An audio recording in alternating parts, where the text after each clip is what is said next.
And now the end is near, so I face the final curtain. My friends, I'll say it clear and state my case, of which I'm certain. I lived a life that's full, and I traveled each and every highway and more, much more than this. I did it my way. Regrets, I've had a few, and then again too few to mention. I did what I had to do, and I saw it through without exemption. I planned each charted course, each careful step along the byway, and more, much more than this. I did it my There were times, I'm sure you knew, when I bit off much more than I could chew. But through it all, when I was down, I ate it up, I spit it out, I faced it all, and I stood tall. I did it my way. I have loved and laughed and I have cried, and I've had my share of losing. And now as tears subside, I find it amusing to think I did all that. May I say, not in a shy way. No, not me. I did it my way. What are we all? What have you really got? If not yourself, then you are not. Just say the things you truly feel, and not the words of the one who kneels. The record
members, ladies and gentlemen.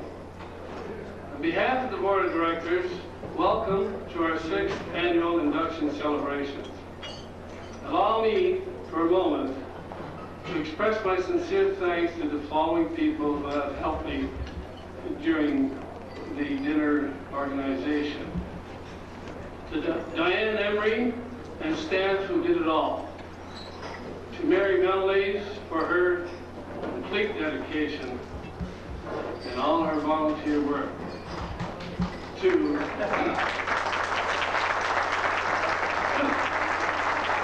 all dinner committee members, thank you. To Cliff Bowles and his committee for their excellent selections.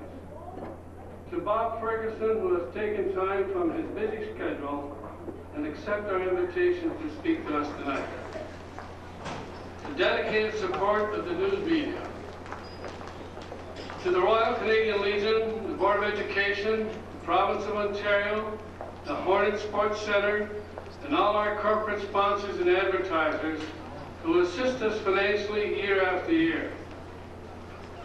Special thanks to all inductees and congratulations to them, their families and friends who are with us tonight, and thoughtful prayers for Gwen McCormack, who, because of her illness, is unable to be with us tonight. To all those who have traveled from various parts of the continent to help us make this evening a memorable occasion, which without their participation would not be possible. We hope we have a good program set up for you, and I trust that you will enjoy the dinner, the induction ceremony, and the dance. And now to carry on with the program, please join me in welcoming our Master of Ceremonies for the evening, CBQ sportscaster Terry Morris. Terry?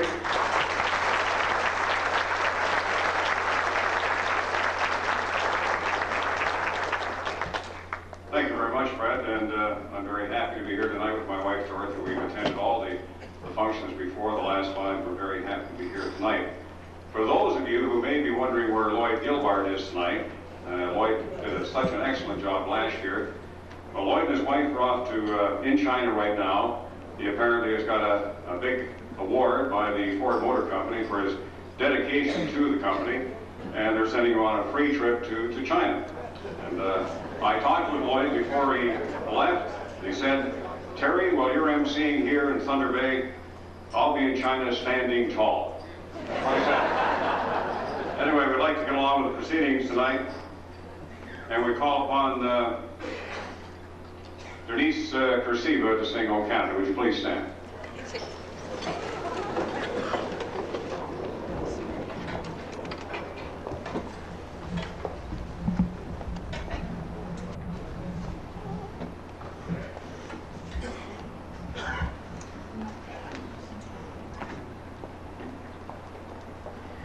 Oh, Canada, our home and native land, true patriot love in all our sons command.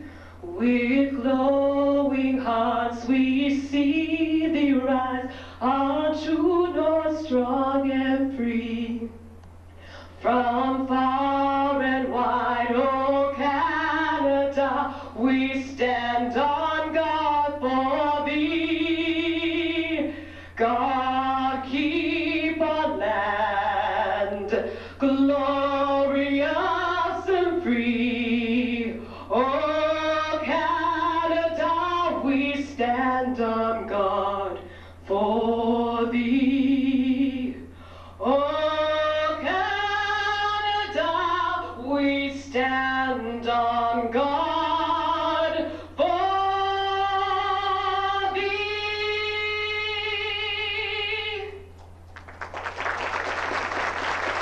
Thank you very much. I'd like to call upon Reverend David Bradford to say grace.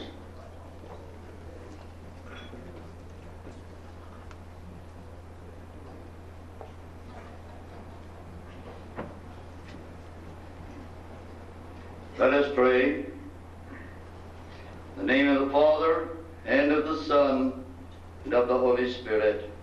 Amen. We give you thanks, O Lord, for the lives of those athletes, sportsmen, and builders whom we honor tonight. May their example be an inspiration to those young men who will follow them. And tonight, we ask that thou wilt spread thy healing hands upon Lynn McCormack, and if it be thy will to restore her to health again. We ask that thou wilt bless this food to our use and us to thy service. Make us ever mindful of the needs of others. All this we ask in thy name. Through Jesus Christ our Lord. Amen.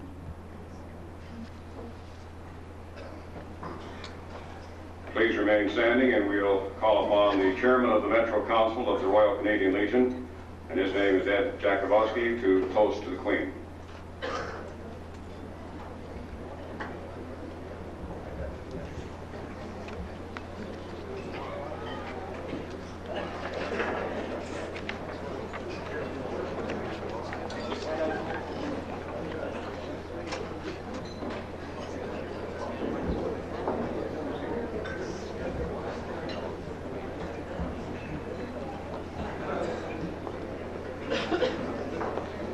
She's a coming.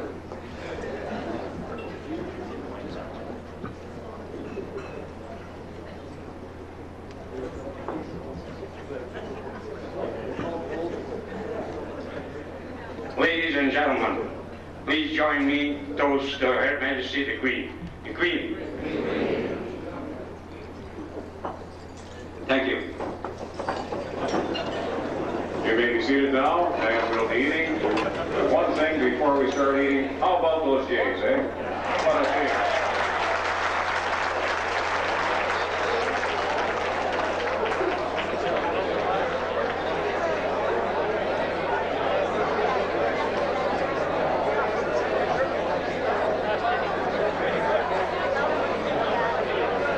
Ladies and gentlemen, can I have your attention for one moment, please? My mistake, and it was a terrible one to make. Could you please stand for one moment, please?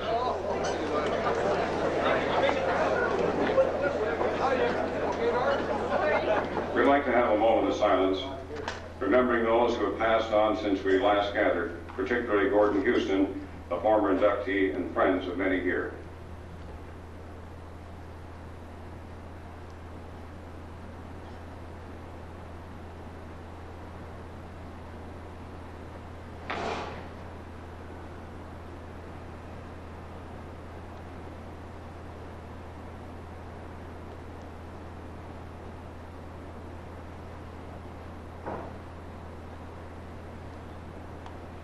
Thank you very much.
there was still up at the bar. It's very hot, very delicious. We have some telegrams, and they're all addressed to Benny Woit.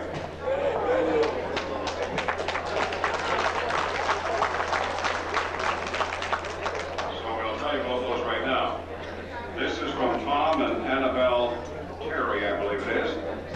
Congratulations on your election to the Hockey Hall of Fame. Congratulations to Julie, for behind every successful man stands a great woman. We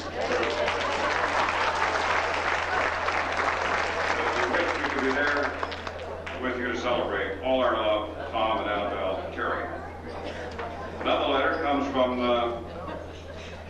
Joe and Mike Leon, who Benny would know. Congratulations to you from your fishing pools in St. Paul, the Leons.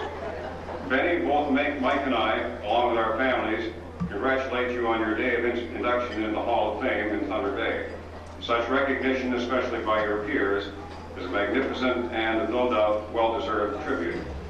Perhaps someday, if you keep up the good work, you'll be inducted into the Fishing Hall of Fame. There is little doubt that you are well on your way to induction into the Fish Storytelling Hall of Fame. Also, little doubt that Julie is a shoo-in for the Pasta Hall of Fame recognition. Have a great day, all of you, on your very special day. Thanks for being so great to us. All the best to you and the best personal regards. And that's from Joe and Mike Leon. Okay, and St. Paul.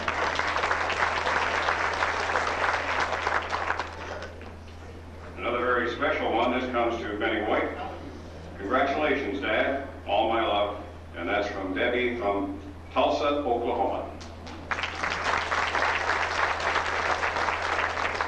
Some of the board of directors and members of the Northwestern Ontario Sports Hall of Fame are here tonight. And I'd like to introduce them to you and ask them to stand at the same time. The president of the Hall of Fame, Rob McCormack. Rob.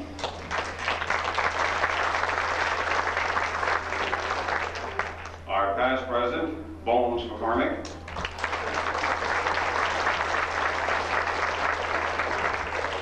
The first vice president, Fred Ragnello.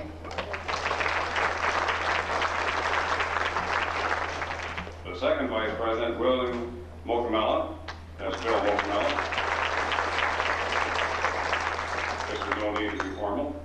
Secretary, Richard or Dick Hill. And membership, Jim Lee. Other members, Barb Chassie.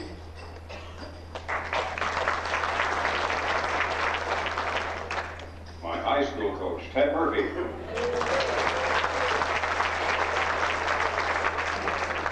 Russ Poole.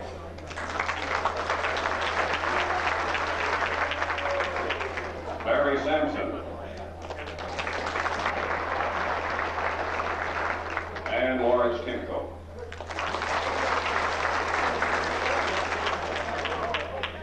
Now we'd like to introduce some of the people who are here tonight who have been inducted over the past years, starting with 1982. The amateur athlete in bowling, Richard Thompson. Richard Thompson.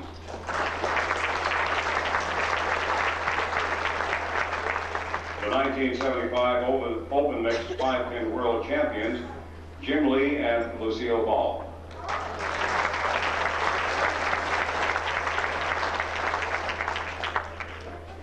And also from 1982, the Professional Athlete Award in Hockey, Edgar Lappage.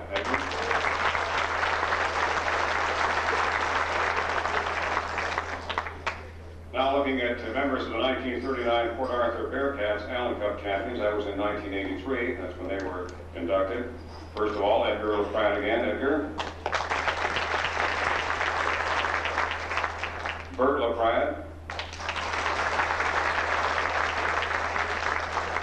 Don Gordon. And Hugh O'Leary.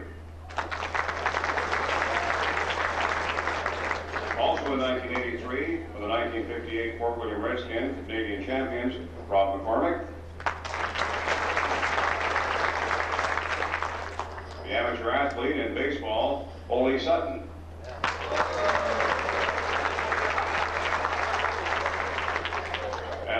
Sports, got a great referee and umpire, Bill McGimsie.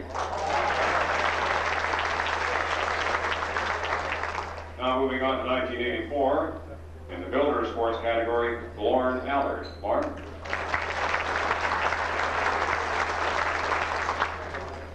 Also in 1984, inducted was professional athlete in hockey, and he was a great one. His career was cut short a little bit, but he was still a great one, Penty Lund.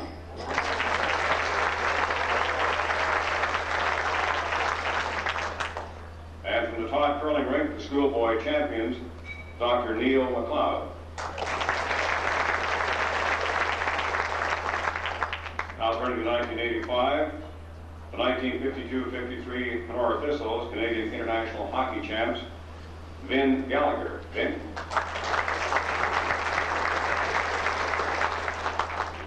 In the Builder Sports category in basketball in 1986, Mitch Barlick.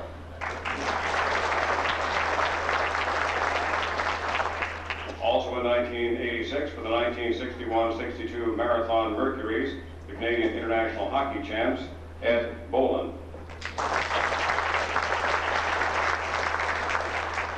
And that pretty crafty little goaltender from Red Rock, Arnold Jorgensen. He's not so little anymore. I'm sorry, Arnold, I couldn't help. Individuals being inducted tonight who have already been inducted.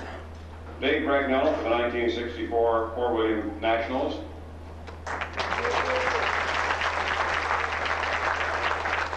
From the 1948 Port Arthur West End Bruins, Benny Woit. The 1939 Port Arthur Bearcats, Bones McCormack. And from the 1939 Port Arthur Bearcats, Jakey Nash.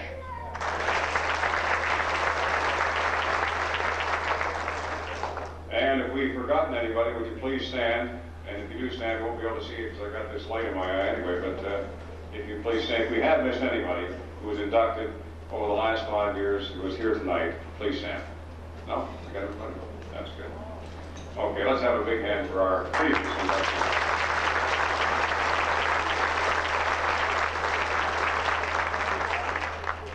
Now I'd like to call upon the President of the Hall of Fame, Ron McCormack, and also at the same time call upon the Chief Administrative Officer of Kenora, Don McLeod, for a special presentation. Please.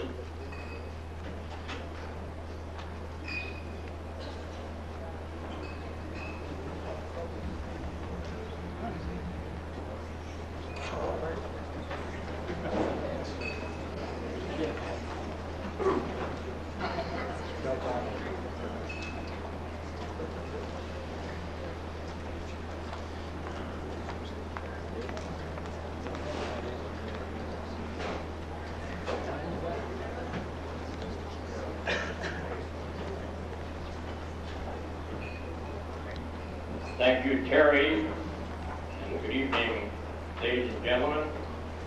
It's my honor to represent the far western regions of this area included in the Northwestern Ontario Sports Hall of Fame, namely Kenora and Keewatin and the municipality of Jaffrey-Mellick. And I have an honor to present on behalf of the town of Kenora and Mayor Winkler, members of the council, to Rob McCormack, a tangible expression of our community's support of the work and the initiative of this organization. Just very briefly though, before doing so,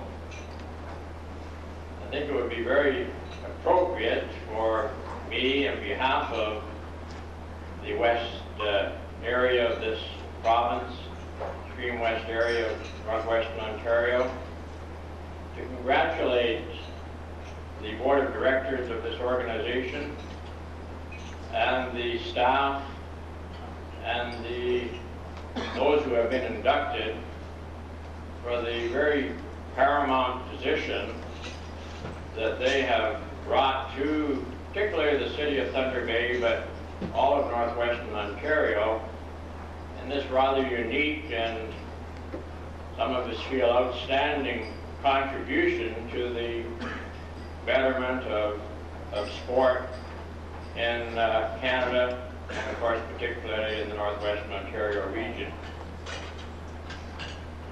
Particularly gratifying tonight for me to join with 8 or 9 from our immediate area, North, Woit, and Dryden, to be with this great gathering and to share with you the fun and the atmosphere that this unique function generates. So I'm here just really for one reason, and that is to pass along to the esteemed President the support of the town of Kenora, and to wish the fortunes of the Northwestern Ontario Sports Hall of Fame the very best for continued growth and development in its great contribution to that wonderful facet in most of our lives, sport. Thank you very much.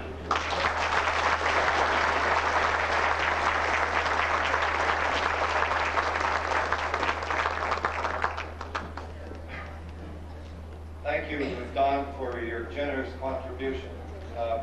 It goes without saying that Kenora significantly has supported the Sports Hall of Fame for many years. I don't mind telling you what's in this envelope. I don't think Don would mind at all. That's $600.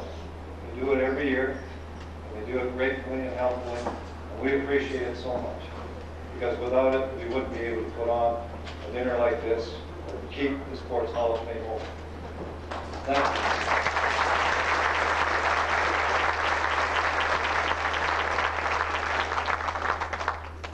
I have the unenviable task of welcoming you to this dinner in the fact that I'm in awe because I'm amongst heroes that I witnessed or listened to on the radio, such as Benny White, Edgar Lappage. I don't want to name all of the ones that are here. They were boyhood heroes, heroes that made my Saturday evenings as we listened to radio memorable. Who could forget Edgar Lappage as he stick-handled down the ice, fed the puck over, and the goal was scored. Who could think of when they announced that Benny White had punched something before the front end of the net when he was with the Red Wings, and down he would go, and the puck would be cleared away, and away would go his team to go on to victory. Those are the kinds of people who will be honored and have been honored at the Sports Hall of Fame. In 1983, I was fortunate to be honored with 42 other gentlemen, and I said this afternoon at the press conference. When I got notice that we were being honored, I didn't think it was much of a deal. I've been involved with the Sports Hall of Fame, but it seemed to be something that, I wasn't prepared to reflect on, because it meant to me that people were saying at an age of 45 that maybe I was a has-been in sport, and that no longer could I say that I still could play with the best or not so best, but here I was going to be honored and put up on a wall forever as a symbol of sport excellence. When I went to the press conference that day and met with old friends who had been involved with me for 25 years, I saw how they had changed. And I remember the trials and tribulations that team went through. 8 times in the Western Canadian and Canadian finals, only to win once. I began to feel what it was all about. As I approached the dinner and came through the process of what you have come through this afternoon and this evening, I began to feel the trembling in my heart. And once again, I felt that rush, the rush that I felt so many times when I played, come before my own body. The only thing I recognized, though, was that I was going bald at the top of my head. My legs were weak. My knees certainly were gone. And although my head was strong, and my heart was strong. I knew that the only thing left was this wonderful honor that somebody had worked towards and thought we should have. You are well deserving of what will happen to you this evening. Remember it, enjoy it. We of the Sports Hall of Fame and its board of directors feel so proud that we can be a part of this gift to you. For you gave to Thunder Bay, Northwestern Ontario, and to all of us who live in this great northwestern part of the province, so many great hours of enjoyment in sport. We will forever hallow your name, but forever in our minds, we remember you when you were young, and we see you forever as a great sportsman, sportswoman that you were. Thank you for coming. Please enjoy your evening.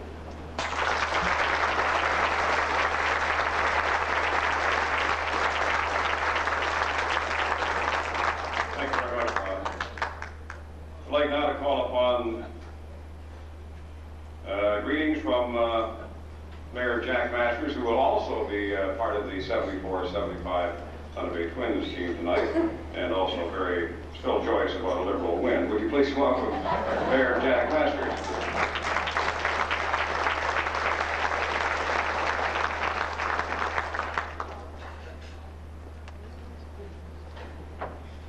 Thank you, Terry. I guess we all take our wins where we can get them. Mr. Angus, Lynn McLeod, and Alderman Timko. I didn't see any of my other council colleagues here. Ladies and gentlemen,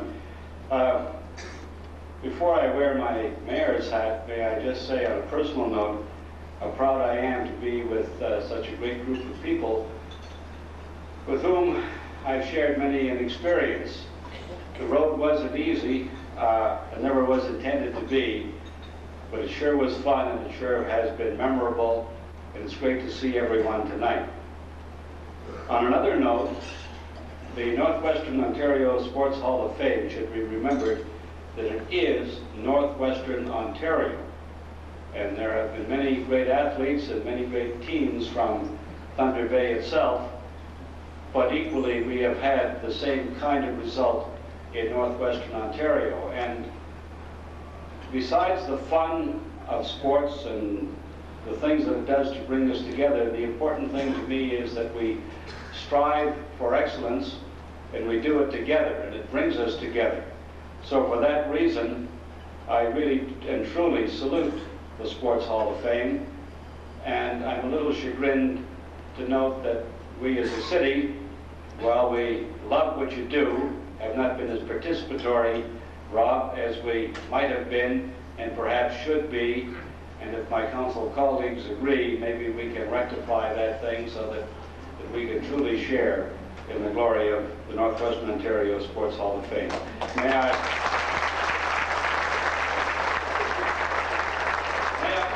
I conclude with saying that on behalf of my council colleagues and the citizens of Thunder Bay, greetings and thank you, not only for a wonderful evening, but for the great things that you do. Thank you, ladies and gentlemen.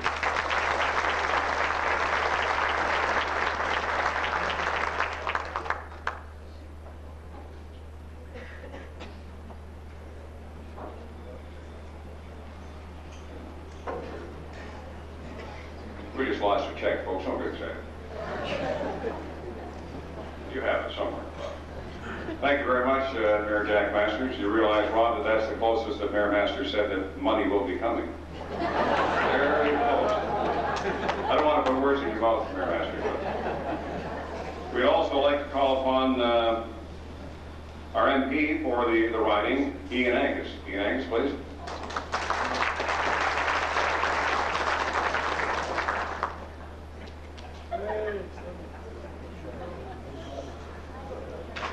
Thank you, Terry. My colleagues in politics, Lynn McLeod, Jack Masters, Lawrence Simcoe, Padre, past inductees, ladies and gentlemen. I'm very pleased and honored to be here with you tonight. It's the first opportunity I've had since becoming a Member of Parliament to be part of this very important annual event. I'm pleased that I've finally been able to to be in town at the right time. I'm pleased to join with you in honoring the athletes and volunteers who have made an important contribution to sport in Northwestern Ontario over many, many decades. On behalf of the Parliament of Canada, and therefore through them, the people of Canada, I would like to salute tonight's inductees and say thank you. Thank you for your leadership, your sportsmanship, your skill that you have offered to the people of Northwestern Ontario and to the people of Canada. I would also like to take this opportunity to thank the Board of Directors of the Northwestern Ontario Sports Hall of Fame, along with the Selection Committee and their staff for their considerable efforts in leading up to tonight's banquet. And if I may, on a personal note, just pay special tribute to one of your inductees tonight. That's a fellow who I spent many years working with at the City of Thunder Bay. Saw him involved in planning in this community. Saw him involved in the development of what has turned out to be one of the most spectacular recreational facilities, Marina Park.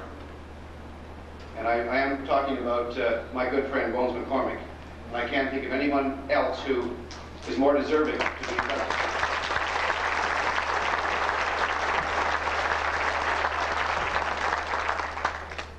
While it is important that we not only remember, but honor those who have excelled in their chosen field, whether it's on the field or preparing the field, it's also important that we work to ensure that the emerging athletes, the emerging volunteers, and in some cases the re-emerging athletes, have the opportunity to reach their goals. I'm speaking about Steve Collins. Steve, that young Ojibwe jumper who is not as young as he used to be, is back flying. Flying very well, training very hard. But he needs our support in order to reach his goals.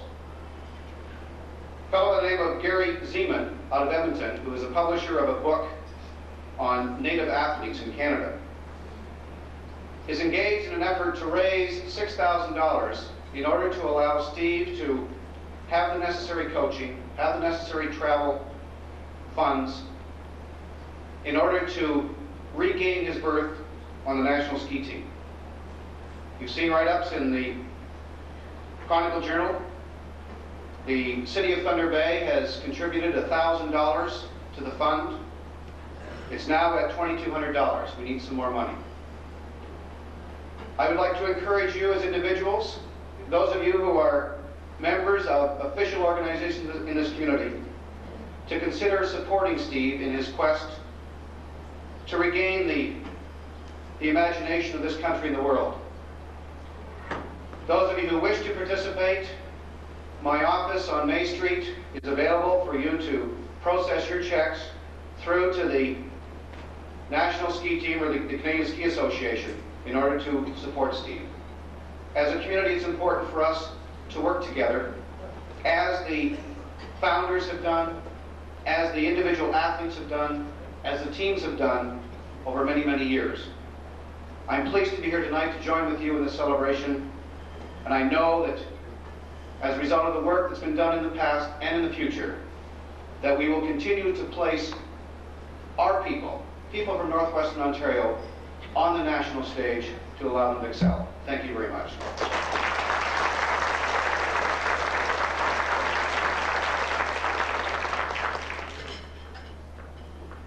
Thank you very much, Heath Angus.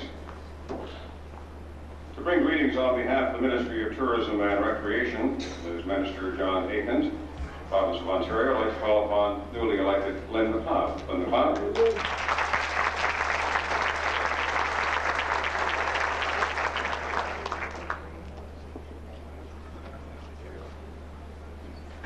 Chairman, fellow guests, ladies and gentlemen. I'm delighted to be here to share this very special evening with you and to bring you greetings on behalf of the Honourable John Aikens, Ontario's Minister of Tourism and Recreation.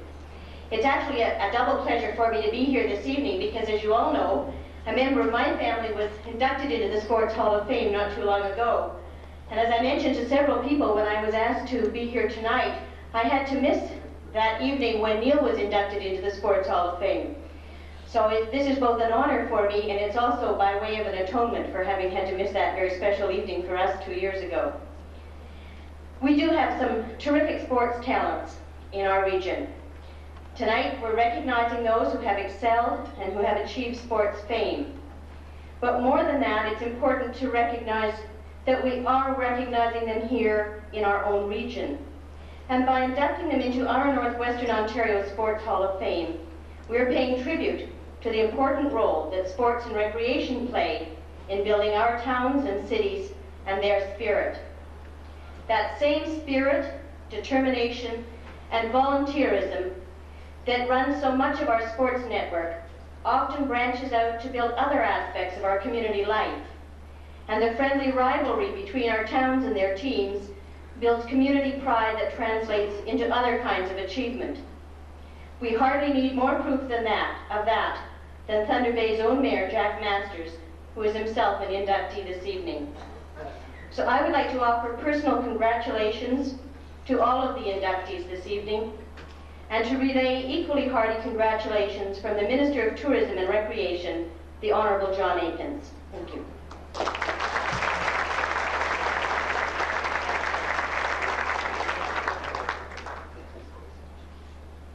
Thank you very much, Linda McLeod. With a speech like that, we should be getting a lot from the legislature in Toronto, I think. That's pretty good. Notice one similarity between Linda McLeod and Vicki Hennessy, they're both the same height. We now would like to, well, before we introduce our guest speaker, we'd like to also introduce the people from the press who are very important to functions of this nature and who are going out of their way, I think, to cover sports and do it in a very favorable way. You might say I'm biased because I'm in that medium myself, but okay, I'm biased. I'd like to introduce at the far end from the Chronicle Journal, Mr. Bill Guy. Representing CKPR, Johan Bass, Johan. CKPR and CHFD Television, John Cameron. And also from the Time News and a former inductee, Penty Lund.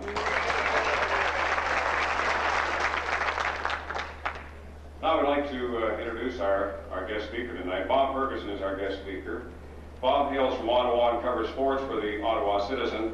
He has covered the national scene for the Citizen for about 20 years, but now concentrates on the amateur sports in the Ottawa area. Over the years, he has contributed to many sports publications, including the Sporting News, the Hockey News, and Pro Canada News. Bob is also an author, and he wrote this book. It's called Who's Who in Canadian Sports. He wrote of himself in this book. See, that's, if you write a book, you get a chance to say something nice about yourself. Here's what he wrote.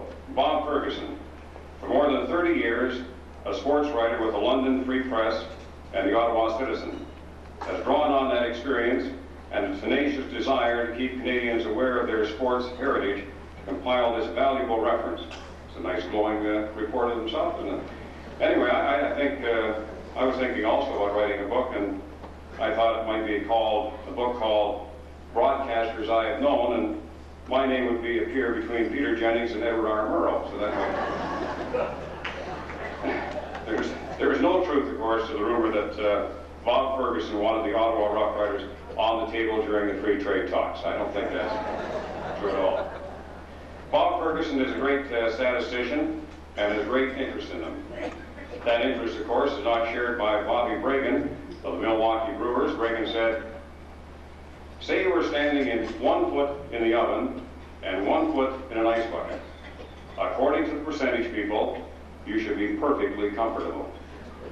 That's statisticians for you. I just had the pleasure of meeting Bob Ferguson this afternoon, and he's one of those people that you like right away. He's a very courteous man, a very generous man, makes you feel comfortable. He has a great sense of humor. And would you please give a fine Thunder Bay welcome to our guest speaker from the Ottawa Citizen, Bob Ferguson. Bob?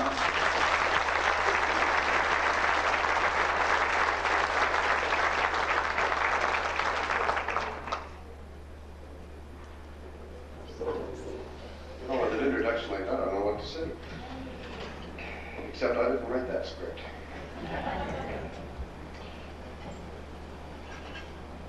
I I suppose the appropriate thing to do is to start out with Mr. Chairman, honored guests, and fellow sports fans. I thought for a moment that Rob had read my speech, because he hit on a subject which I'm going to deal with tonight, the subject of heroes. I suspect that everyone in this room at some time has had a sports idol. You know, that one person who has given you a really special thrill every time they perform. Now, I know growing up in London, Ontario, I got turned on with baseball when I was a teenager. I listened to a gravel-voiced commentator telling me all about the Cleveland Indians. Names like Joe Gordon, Jim Heath, Bob Lemon, Bobby Feller, Larry Doby, they were more familiar to me than guys like Sir John A. Macdonald or William Shakespeare. But one player in particular, he was the manager and shortstop of the Cleveland Indians, was Lou Boudreau. And hey, he was terrific. He was my idol. Now, some 30 years later, while covering the Montreal Expos for the Citizen, I had the opportunity during a rather lengthy rain delay at the Big O to meet with and talk with Lou Boudreau, who was a Chicago broadcaster. Now I'm stumbling over my words and fumbling around, and you know, after 30 years in the business, I should have figured, hey, I could handle this, no problem. But I was really in awe of this man. He sensed something was wrong and asked me what the problem was. So I told him, I said, you know, you were my boyhood idol. And he started to laugh. He said, you know, when I was inducted into baseball's Hall of Fame, I had the chance to meet previous inductees, a couple of whom had been my boyhood idols. But frankly, I was in awe of them. It's something you never get over. It's something to relish, because it isn't too often you get that opportunity to meet your boyhood idols face to face. So enjoy it. You know, heroes, of course, take on various statures, I suppose. For example, you've got the national, or the international, world level. You've got them here, Al Hackett, Steve Collins was mentioned. Then you've got those of national stature, Betty White, Edgar Pratt, Penny Lund. And then you have the local, the people whose activities have been more or less restricted to a particular region. They're no less important, probably more so, because they have given of their time and effort to make the foundation for Canada's sport heritage. They put a lot of blood and sweat into that particular project. Bones McCormack's a good example. Now, I suppose this is one of the reasons we have halls of fame. They too take on different proportions. You have the national, provincial, regional, local, and those devoted to specific sports. But whatever it is, the important thing is that they are shedding light on a heritage which we as Canadians have had a tendency to downplay. You know, we'll eulogize our heroes at that particular moment of glory, but we quickly consign them to the shadows. Now, halls of fame are a showcase to bring to light the performances. And when you study the heritage that we have in Canada in sport, it's mind-boggling. I don't imagine you could find a sport of any description in which at least one Canadian has not excelled. Like, it is just an absolute wonder to me, and I keep finding new ones all the time, and then I discover what they have actually achieved, and I'm flabbergasted. Fortunately, we're starting to pay some attention to these people, and that is why we have halls of fame. Now, I know when I was putting together data for Who's Who, I had thousands of names on lists from halls of fame, from sports governing bodies, from Olympic teams and national championship teams, etc. And I figured, well, hey, this is a monumental task, but not Mission Impossible. I found out that it was not quite as easy as it looked. For one thing, where were people? Where had they vanished to? For example, I was looking for Dave Bailey, who was the first Canadian to run a sub-4-minute mile. Naturally, go to the National Sports Office in Ottawa, go to the track and field office, they'll tell me. I went in there and told them what I wanted. The reaction I got was, well, if you can tell us what he did and when, maybe we can help you. My reaction to that was, hell, I'm going to tell you that. You can't help me, you don't even know his name. Eventually, through other sources, I tracked him down at that time in Saskatoon at the university. But this problem is not restricted to track and field. It is a problem which exists virtually within every sports organization. They are now oriented. You can win a gold medal today and they can pinpoint your every move. Retire tomorrow, and the day after, they might remember your name, but don't ask them where you live. They haven't got a clue. They just cease to care. Fortunately, within the sports disciplines themselves, there are alumni groups starting up, keeping a little in touch with the people who have made their sport what it is. I mentioned earlier a gravel-voiced broadcaster who turned me on to the Cleveland Indians. His name was Jack Graney. He was from St. Thomas, Ontario. He has a very distinct niche in sport history. As a outfielder and leadoff batter with the Cleveland Indians from 1910 through 1922, he had the distinction of being the first ball player to appear in a scheduled major league game wearing a uniform number. You know, up to that time they had never had numbers on uniforms.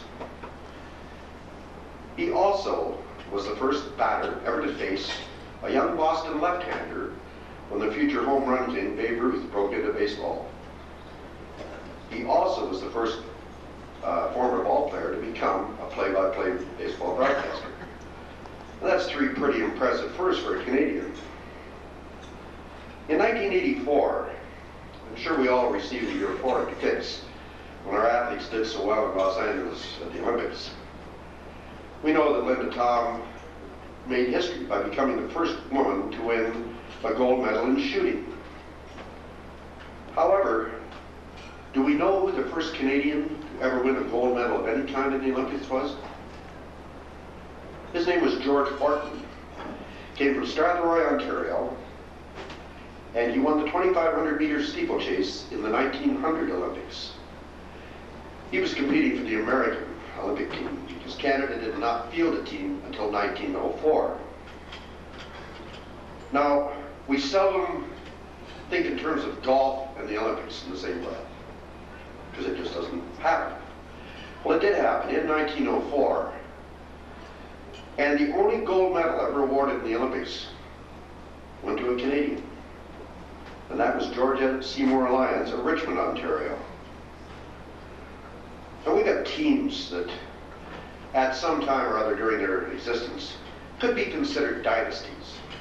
I think in terms of the Edmonton Eskimos, 5 consecutive Grey Cups. In hockey, certainly Toronto, Montreal, Edmonton have all had periods in which their teams were dynasties.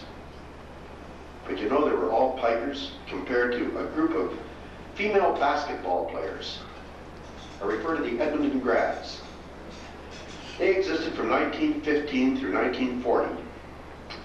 Were coached by Percy Page, who later would become Lieutenant Governor of Alberta. During their 25 years, they played 522 games. They won 502 of them. Now, that is a dynasty.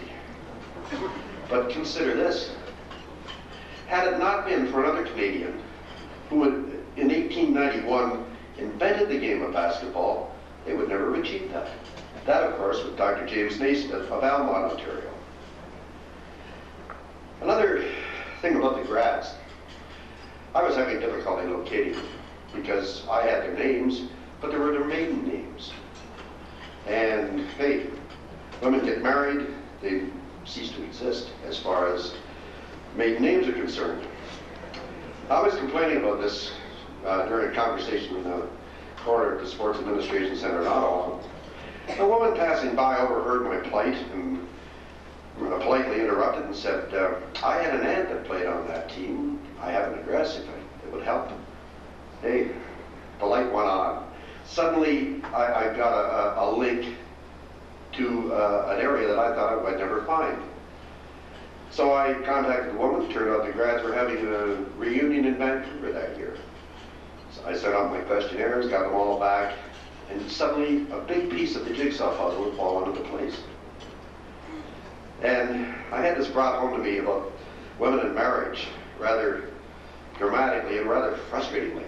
I was showing my second book to neighbors a couple of doors away, and the woman is leafing through it and said, I know so-and-so, and so she goes through a rather impressive list of names. Well, how did you know them? Well, I used to run, and we're in the same Commonwealth Games team together. I said, and what was your maiden name? She told me. I want to crown her, frankly, but she didn't know what I was doing. And she had never, I'd known her for 5 years, I never knew that she had been an athlete. And that really hurt. Should be in the next ball game. Now, another part of gathering information that I found somewhat frustrating is there is a tendency among athletes, particularly in the younger days, to shave a year or two off ages. That just proven to me one day when I got a call from Chicago, very squeaky voice on the other end of the phone, which I recognized as Barbara Ann Scott, informed me that she had felt she had reached the age when it was time to set the record straight. She said, everything that has been written about me and said about me has always had me a year younger than I really am. So I want to put on record my actual age. Now I know of other instances where, 1 or 2 years, and this is not restricted to the women. The men do it too. Now, I don't know whether they do it, whether their coaches do it, or their parents do it. There's some feeling that youth is important to a career. Sometimes wonder. Now, I mentioned the jigsaw puzzle factor in Canada's sports heritage, and it really is. We have gone a long way in filling in a lot of the pieces. It's a puzzle I don't think we'll ever complete. But your Hall of Fame is going along the way toward completing some of the jigsaw puzzle. And this is just one of those things that we've left, and I guess many countries have done this, but I somehow feel that Canada has been really sort of dragging their tails because we're not totally tuned in on the idea that we have a sports heritage that is phenomenal.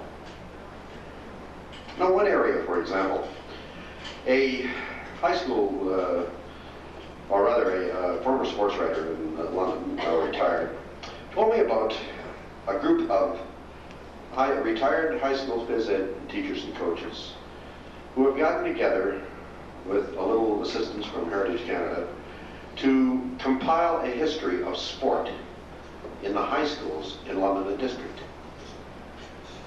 What a great idea.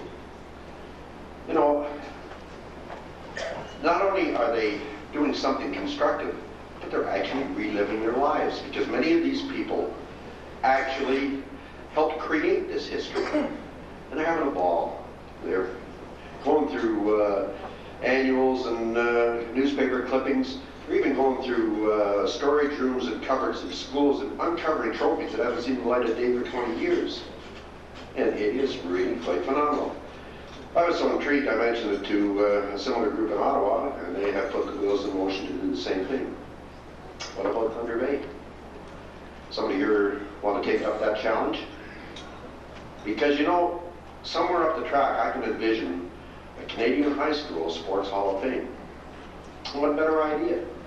Most of us earned our sports interest, or picked up our interest in any kind of sport at the high school level. So we've got a tremendous history there. That is a very fundamental piece of our Canadian sport heritage. A few years ago, a group of people involved in the operations of Sports Halls of Fame created an organization known as the Canadian Association for Sport Heritage. Very logical. CASH for short.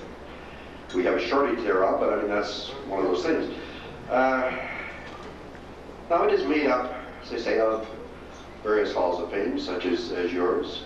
As Diane can attest, she was at our annual meeting this year, and I think gained a lot out of it, because it's a great area in which to exchange ideas, and tremendous amount of knowledge. Not only in operations, but I'm a member as an individual. And so is our president, Heather Harris. She's a school teacher in Vancouver. Her interest is in the educational factor of sport. She has designed education programs which are being used in many parts of the country, utilizing sport as a teaching vehicle. And of course, my interest is in gaining the biographical data on Canada's sports heroes. And as I say, it's mind-boggling. But all right, what role do you, as sports fans, play in this whole picture? Well, aside from the obvious financial support you can get, ever thought of becoming artifacts collectors? Ever thought of that trunk that's tucked away in the attic or in the basement that maybe Grandma and Grandpa put some stuff in years ago? Open it up and look at it. You may find a little medallion. You might find a trophy. You might find a program from a specific sports event. And that particular item might be a very valued treasure for your Hall of Fame to put on display. Bring it to them. Let them be the judges. It may turn out that, as you suspected, it is junk, but you never know. Another thing, too. Many of us have video equipment. Ever thought of filming sports events in your own area, turning that film over to the Sport Hall of Fame, helping them develop a library, a video library, which many groups could use for education purposes? And then, of course, a lot more of us probably have tape recorders. And I think of, back over the years, of the countless opportunities that I have literally blown away by being a procrastinator. And I'm one of the world's worst, I admit. The opportunities to sit down with people who have such a wealth of information and wonderful tales to tell. And how simple it would be to spend a little time, invest a little time in getting that kind of information on tape. And again, turning it over to your Hall of Fame. It then gives a bank of information that otherwise doesn't exist. Unfortunately, as a procrastinator, I have put these ideas off. I practice not what I preach. And too often, death's inevitability has beaten me to the punch, so tomorrow doesn't come. You know, when you think in terms of recording information and so forth, you know, it could be just a great introduction to any one of us to meet that special sports hero of our childhood. It's worth a try. You know, I appreciate being invited here. I've enjoyed my, albeit brief visit, and I thank you for your kind attention. And as Paul Schaefer might say, Thunder Bay, it's a cool place. Thank you.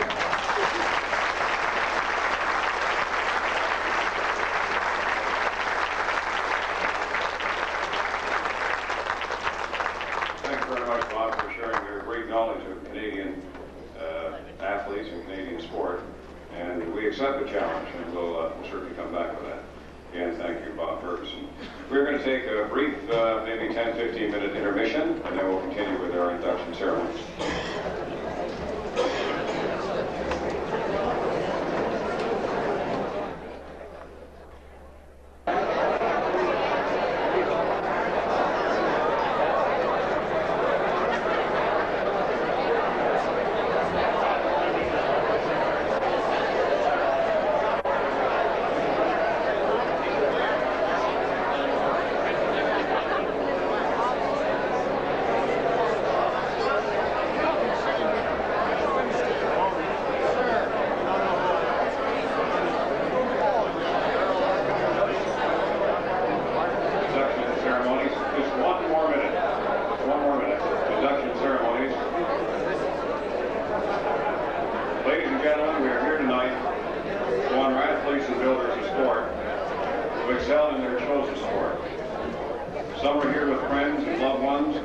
Some couldn't attend, and some have passed on, but will be remembered in a very special way.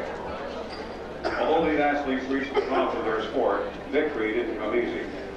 None of our athletes here laced up skates, picked up a baseball bat, a tennis racket, or a curling rock, and just went out and won it all.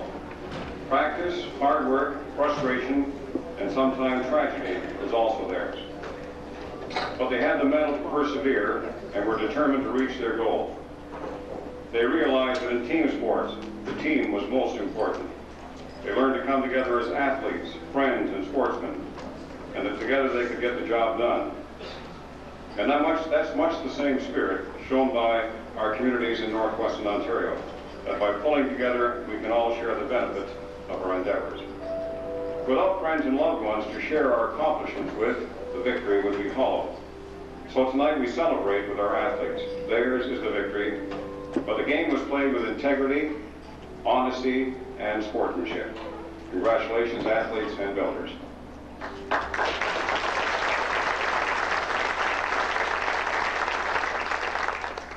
I'd like to call upon now Denise Krasiva, who will sing a song written by Nancy Hamilton, They Did It Their Way.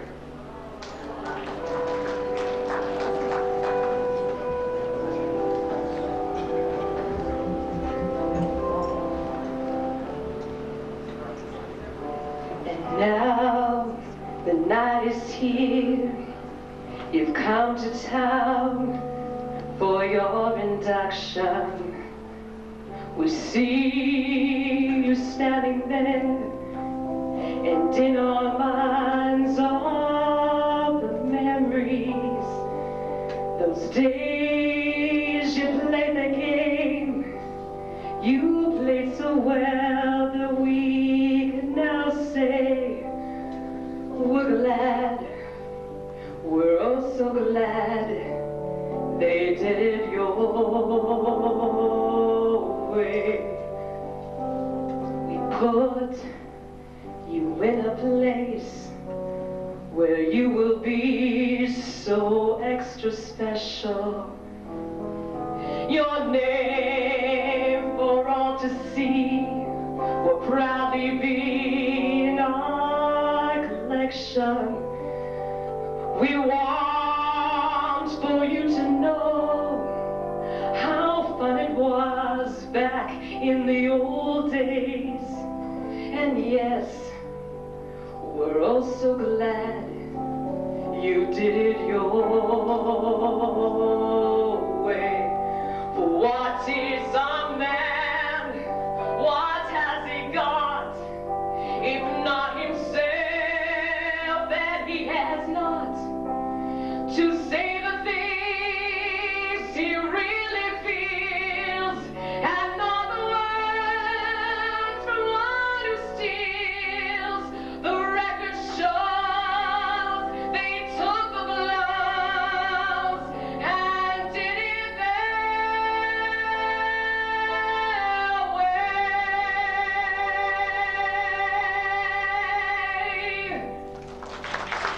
Thank you very much.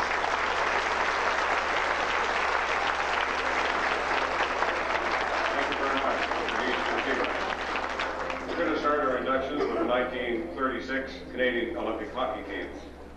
In 1935, the Port Arthur Bearcats competed in the Allen Cup final against the Halifax Wolverines in a well-fought series which saw Halifax triumphant. For those of you here tonight who recall that series, this should bring back a few memories for you.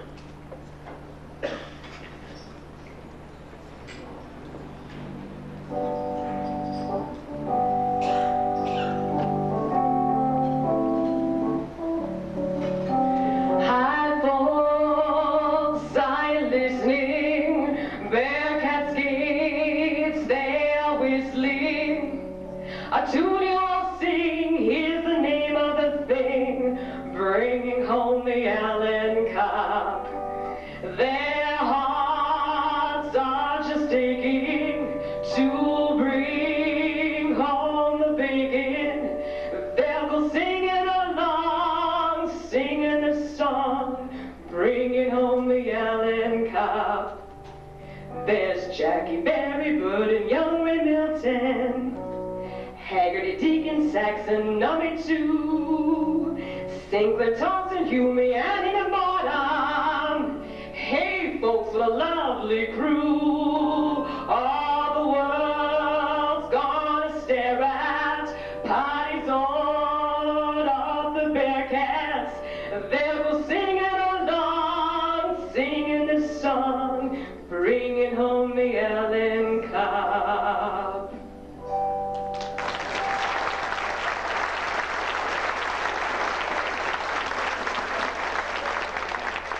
The song that Denise sung was sung each night on CKPR radio as a way to raise money for the Bearcats in their Allen Cup series. The man who headed up the Booster Club was Mr. George Wardrobe. Although Halifax qualified to represent Canada at the 1936 Olympic Games in Garmisch with their Allen Cup victory, they were unable to ice a team for that event.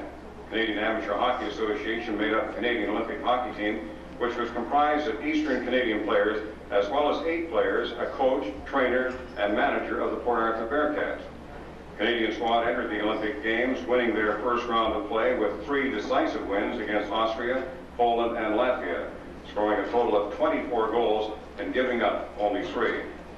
In the second round of play, Canada went on to defeat Germany 6-2 and Hungary 15-0. However, they met defeat against England 2-1. Ironically, the English team was made up of British-born Canadians who had learned their skill in Canada before being invited to play for England.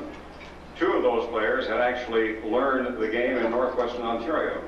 20 seconds into the game, it was Gerald Davey, a product of Port Arthur, who scored the opening goal for England. The Canadian team advanced to the final round of play where they earned 2 more victories against Czechoslovakia and the United States. All they needed was a victory against England to clinch the gold medal. Unfortunately, a last-minute change in the rules of round-robin play were imparted by the German officials. Since England had already defeated Canada in the first round, it was decided that they would not be obliged to play them again, but rather that victory would be carried over from round 2 to round 3. Well, when the smoke had finally cleared, England was presented the gold medal and Canada the silver medal in one of the most controversial series ever staged. One thing which was for certain, however, was that the Port Arthur Bearcats members being honored here tonight truly represented themselves for our region with distinction at this international competition. And we have a very special treat for you tonight, which will take us back to those momentous occasions 51 years ago.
lesson from that. It looked better in 1936 than it does now. Just a great picture. Of course, that was Sonia Heaney, as well as the hockey players, and that was shot by Norman Friday and presented to the Sports Hall of Fame by his daughter, Norman Patterson. Thank her very much for that. We'd like to, first of all, bring up one of the great hockey players who's going to present our members who are being inducted into the Hall of Fame with their citation and ring. Would you please welcome Edgar LaPrade. Edgar?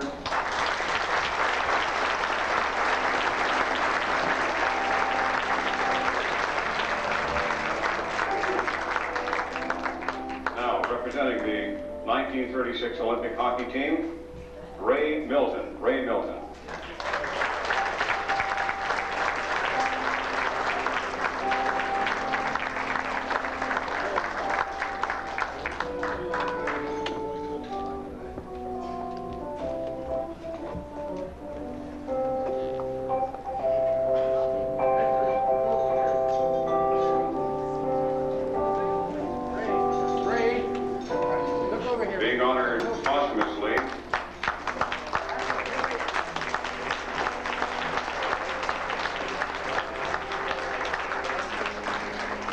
Being honored posthumously Arnold Deegan, represented by his wife, Mrs. Dorothea Deegan.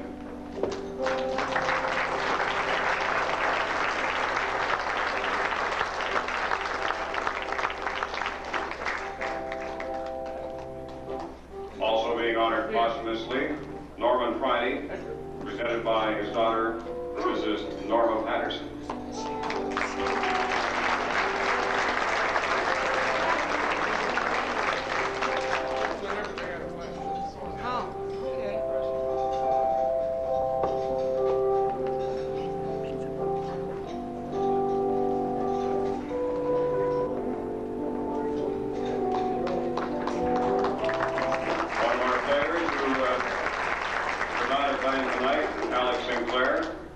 Represented by his nephew, Terry Campley.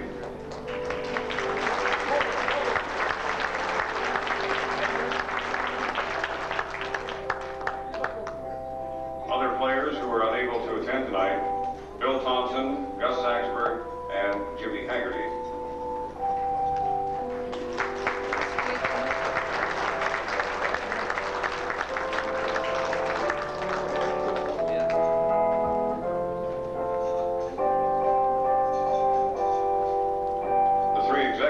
Of the 1936 Olympic team will be honored posthumously.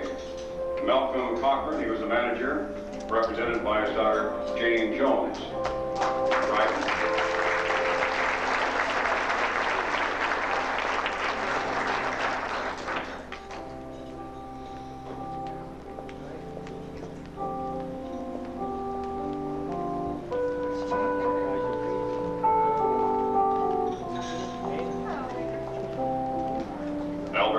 Was the coach of the team, represented by his wife, Mrs. Betty Buddes.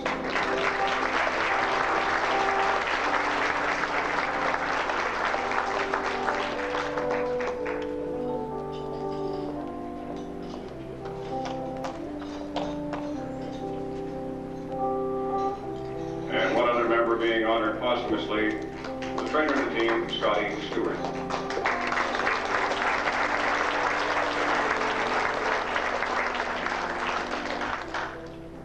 Last but not least, great goaltender of that 1936 team, J.P. Nash.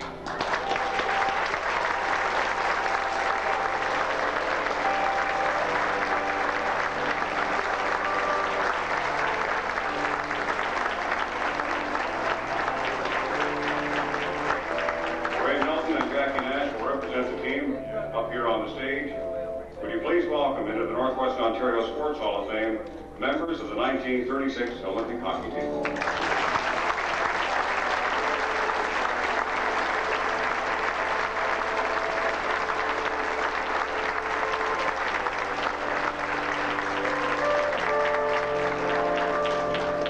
just ask you to stand there for a moment while we get a proper picture of the team and the representatives.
tonight and inducted into Sports Hall of Fame, the Thunder Bay Twins.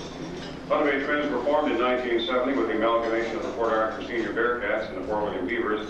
In their first 5 years of action, the Twins earned their way to a total of 1 Easter semifinal and 2 Eastern senior finals. In their 5th season of competition in 1974-75, the Thunder Bay Twins would go all the way to the top of the Canadian Senior Hockey Association by winning the Allen Cup championship title. That season, the Twins first won the Western International Hockey League before facing off against the Barrie Flyers in the Allen Cup final. The series was split with 3 games being held in Barrie, 3 games staged in Thunder Bay. In Barrie, the Twins lost 2 games and won 1 before returning home. In Thunder Bay, before their hometown fans, the Twins clinched the series with 3 straight decisive victories, 8-2, 5-2, and 8-4. With this first Allen Cup victory, the Thunder Bay Twins were carrying on with the tradition that previous teams when the Lakehead had left behind. The Port Arthur Seniors had won a total of 4 Allen Cup titles, with the last of those victories being won in 1939. Thunder Bay Twins of 1974-75 were able to once again bring home the Allen Cup after 35 years, putting Thunder Bay on the Canadian Senior Hockey Association map. We call upon Rob McCormack to make the presentations of citations and rings to the 1974-75 Twins.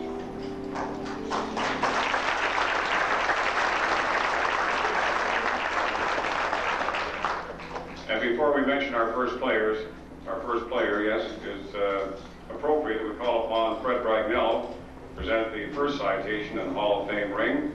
Fred has been instrumental in the forming of the Hall of Fame, and he's poured his energies into making this a complete success. Fred?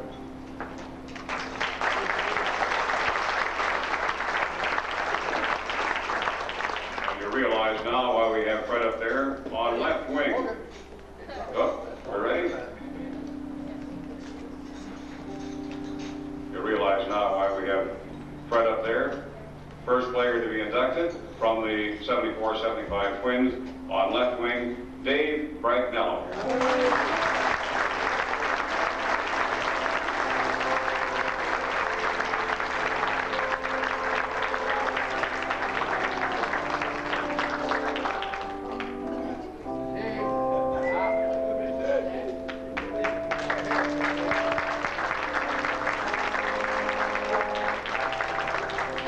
Playing center, Jack Byerly.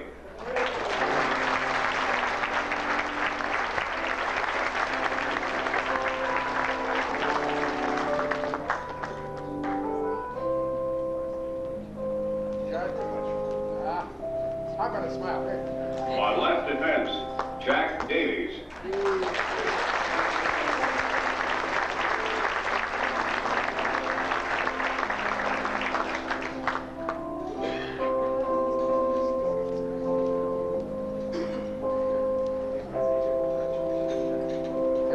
Playing center, Tom Deacon.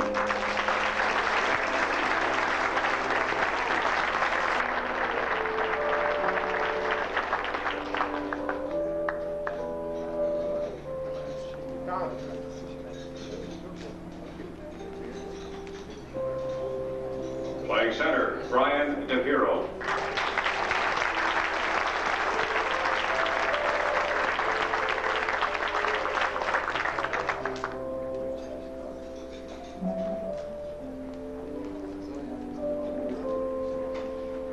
Playing right wing, this fellow came back to haunt us some years later, Russ Elliott.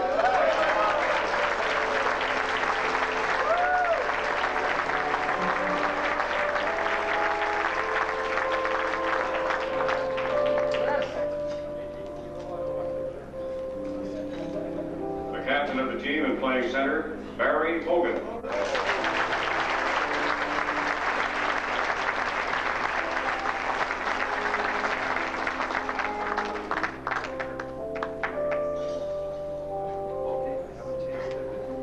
Playing left wing, and a very tough left wing, Chucky Kellner.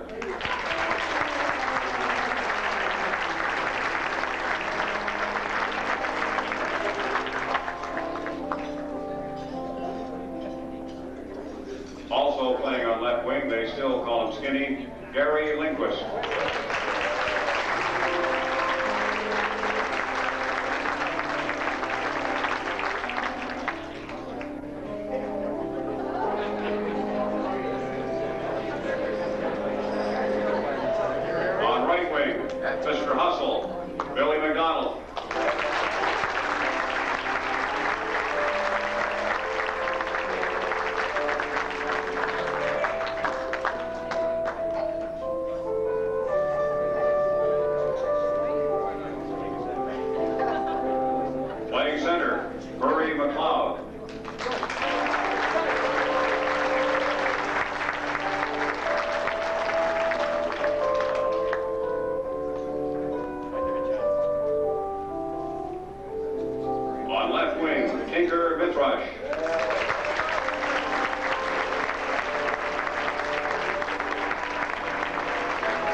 Jack Oucher.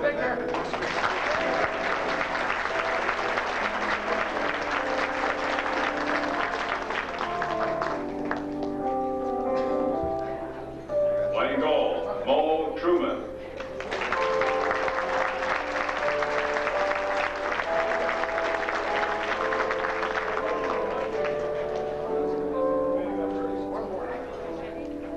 On left defense, affectionately known as Farmer, Dave Viant.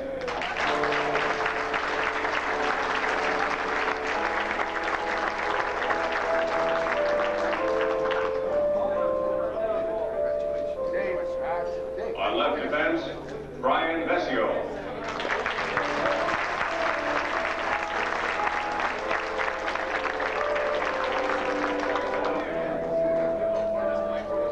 And on right defense, Murray Wing.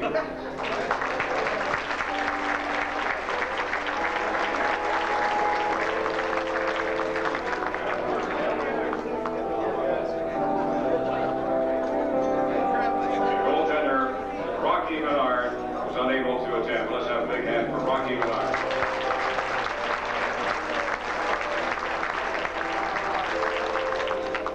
Additional members of the team, the trainer, very popular Gary Cooke.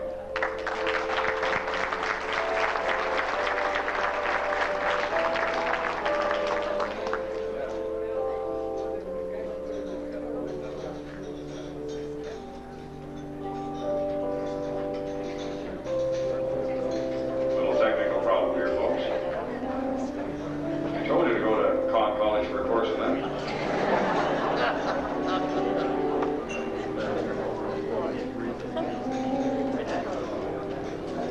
There we are.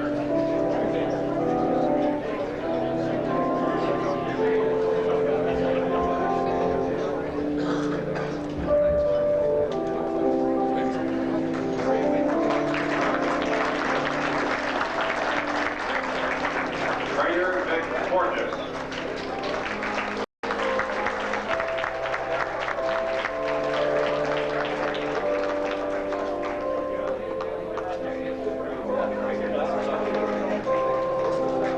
Manager Russ Poole.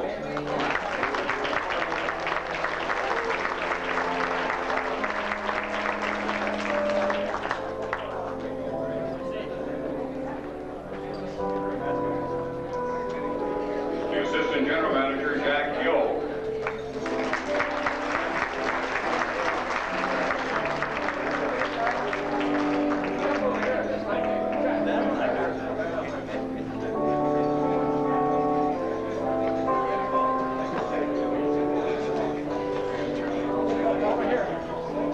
Sick boy of the team, Daryl Clark. Daryl Clark.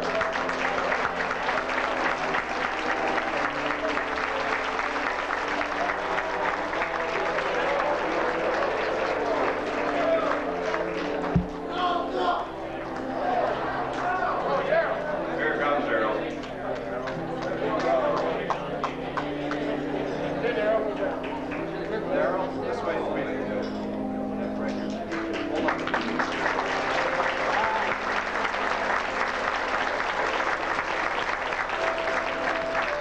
Team physician, Dr. Douglas Rathbone.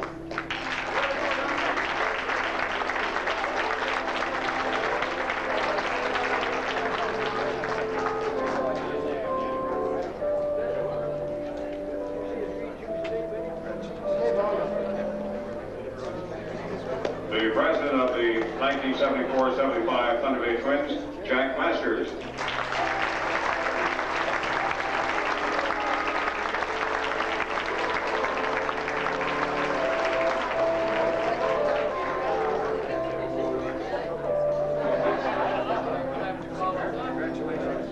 The vice president of the Twins, Larry Polino.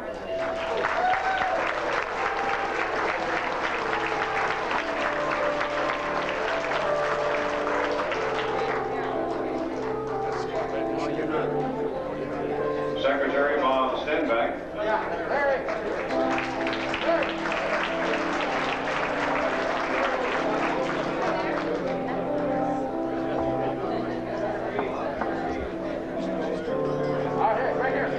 Treasurer Les Tenbury.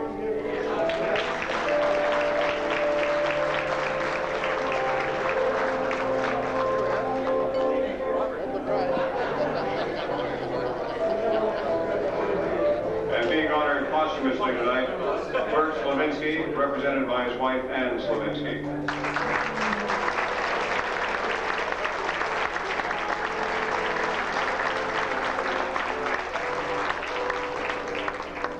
And to represent the team under the plaque that remained on the stage, the coach, Dave Siciliano.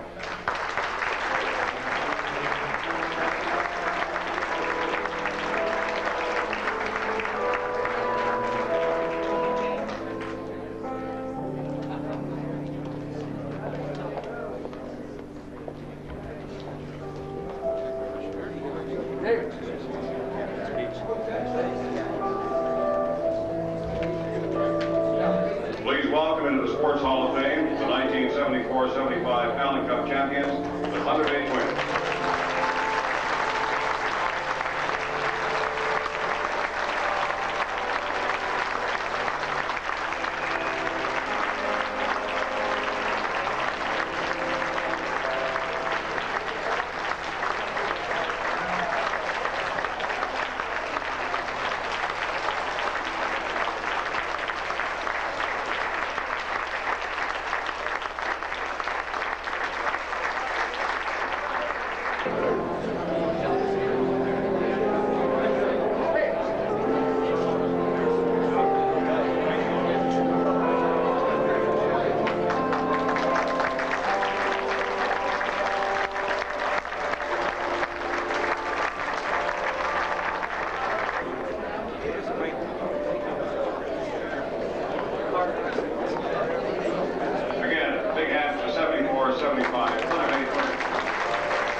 We're going to go on now to the amateur athletes. Born in Onaka, Kansas in 1883, Silas Griffis moved to Kenora in the early 1900s, where he began his hockey career with the Kenora Thistles in 1903. A large man at 195 pounds, Griffis, also nicknamed Sox, became known as the fastest man in the game, starring as a rover during the days of the seven-man team, later moving back to play defense. Griffis played with the Thistles for 4 seasons between 1903 and 1907, ending his career with them following the Stanley Cup Championship season in 1907.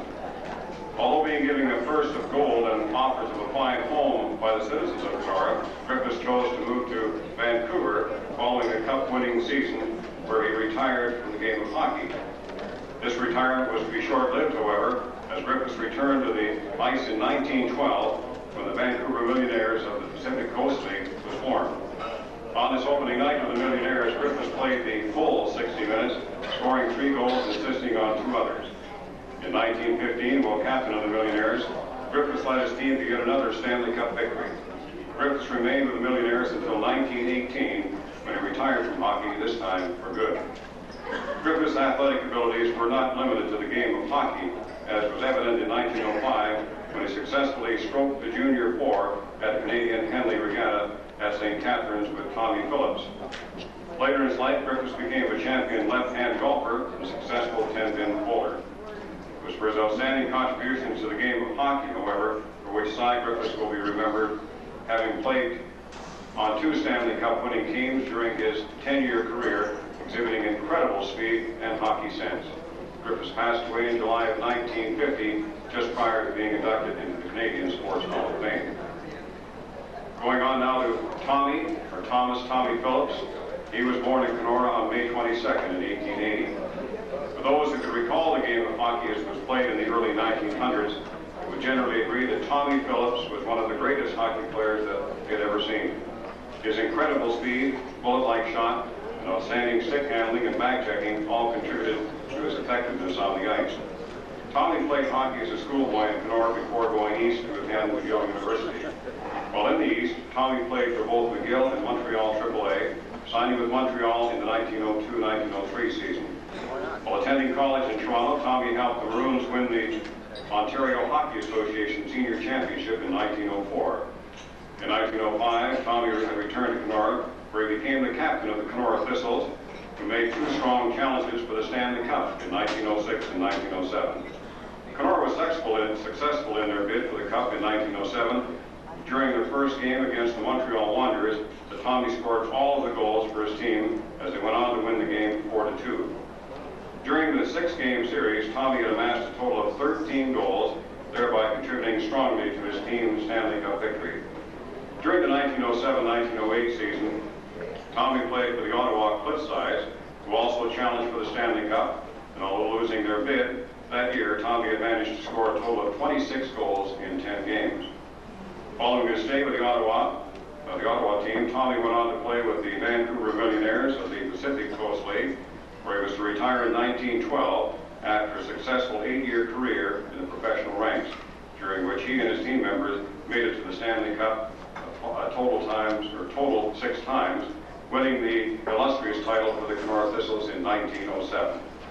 Tommy Phillips' outstanding abilities as a hockey player and his contribution to the game were recognized in 1945 as he became an honored member of the Canadian Hockey Hall of Fame.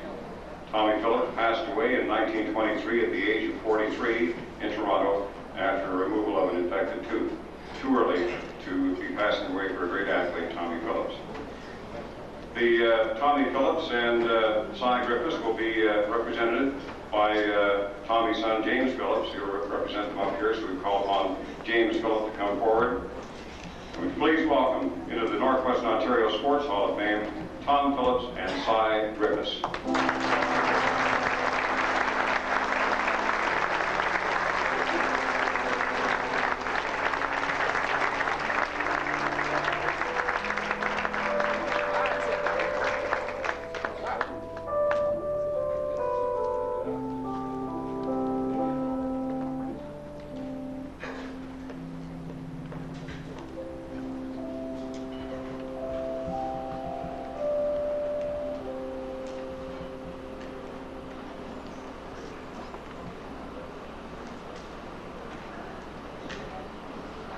Many of hockey's greatest players actually achieved their fame by playing with several different teams.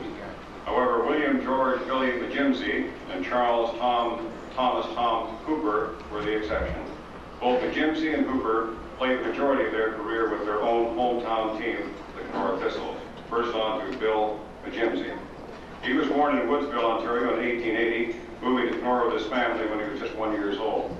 Billy learned and developed his hockey skills as he made his way up through the minor ranks in the school, mercantile, and church leagues in Kenora.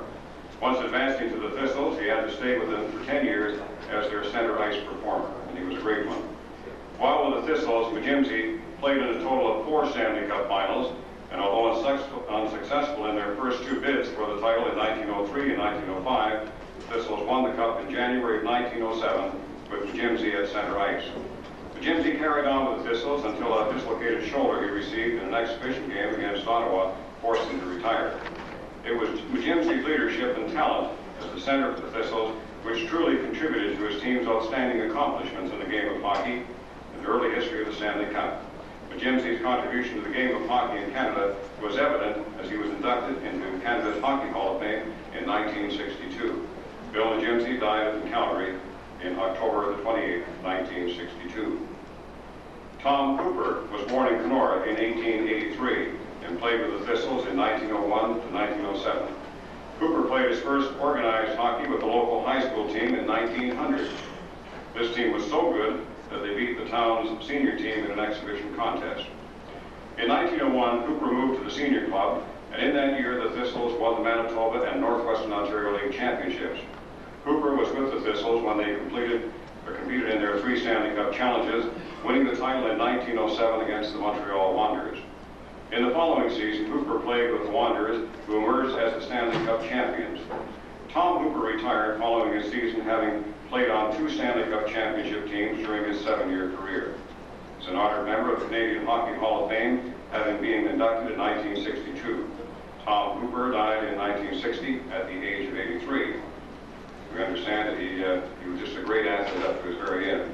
Tom Cooper and Bill McGimsie, 2 great hockey players from the early Kenora Thistles. And they will be represented on the stage here by Don McLeod from Kenora, from the town of Kenora. Would you please welcome Don McLeod.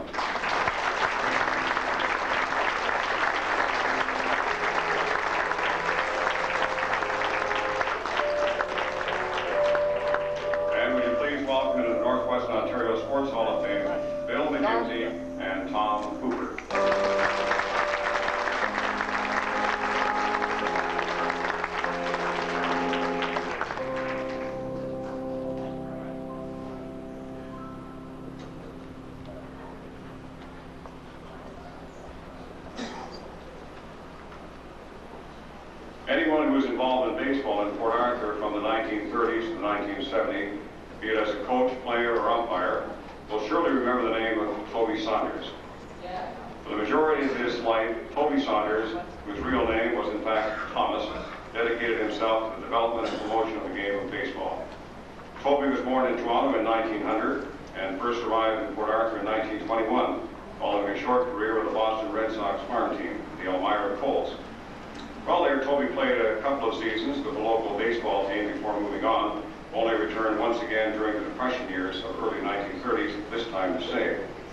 Upon his return to Port Arthur, Toby was shocked to learn that there was no longer a baseball team in Port Arthur, but that softball had taken over as the major attraction at Merity Park. After umpiring and coaching the old South End team for a couple of years, Toby set out to revive the game of baseball in Port Arthur. Toby purchased, on credit, uniforms, bats, and other baseball equipment, and got together some local ball players such as Albert Pottis, Danny Cox, and Gordon Wilson to form a Port Arthur team, to once again compete against the two teams which were still active in Port William. For the next 40 years, Toby recruited, trained, and coached local players, inserting professional-oriented skills into local baseball, holding practice every day and having his players carry a rule book around with them at all times. His dedication and hard work paid off, as Toby was responsible for coaching many championship teams, including the Port Arthur Red Sox Baseball Club, as late as 1972. In fact, it was Toby who had been credited with starting the Red Sox baseball team, as well as being instrumental in coaching and managing local women's team in Port Arthur. For more than 45 years, Toby Saunders dedicated himself to providing the youth of our community with an opportunity to participate and develop their athletic abilities. At the age of 80, Toby could still be found sitting on the bench at local games with the youngsters and coaches who were carrying on with the tradition that he begun many years before. And his daughter tells us that Toby would eat and sleep baseball. He would stay up very, very late at night in his years, in about 82 or 83, and still waiting to watch baseball and still interested in his game that he loved so much. He passed away 5 years ago. Rosemary, his daughter, will represent, Rosemary DeWani, will represent Mr. Toby Saunders. Will you please welcome Rosemary DeWani?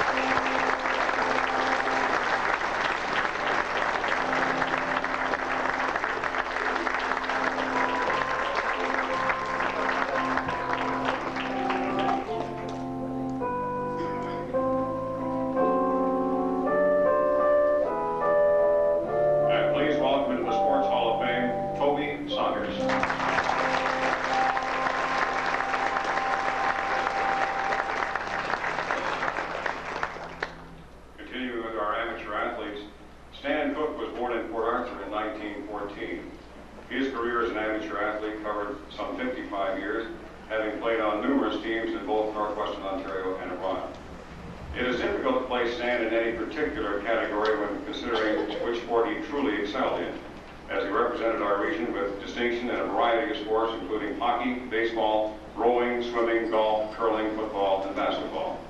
Stan was involved in local hockey with the Port William Club, starting with the juniors and playing right up to the senior level. During the 1930s, Stan was also played overseas with the St. Moritz Hockey Club in Switzerland.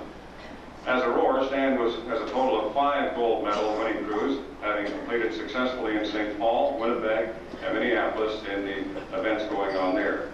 Stan was also in the 8-man crew which participated in the Canadian Henley Regatta in St. Catharines in 1935. When Stan Cooke joined the team, it seemed that a district title would soon be forthcoming. Stan played in the 1931 Junior District Championship baseball team and the 1945 and 46 Senior District Championship team.